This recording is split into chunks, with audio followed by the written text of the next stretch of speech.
Oke, lagu berikutnya yang akan saya bawakan lagu dengan judul Menyesal. Lagu ini diciptakan oleh Papa Edi Lato Harhari dan kebetulan dinyanyikan sendiri oleh saya sama Dewi. Dewi. Ya. Lagu itu menceritakan tentang hubungan antara sepasang kekasih, tapi hubungan yang terlarang karena masing-masing pasangan ini udah punya pasangan masing-masing. Ya. Jadi hubungan terlarang.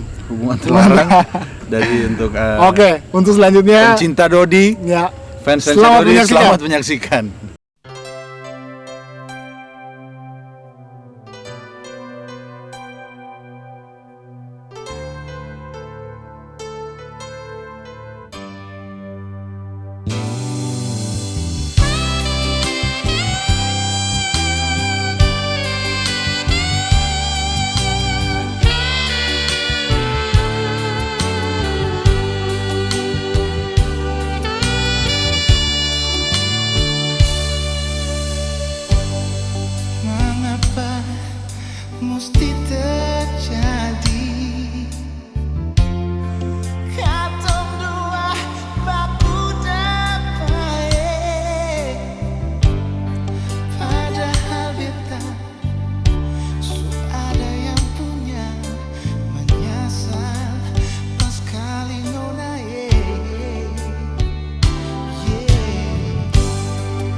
menyesal.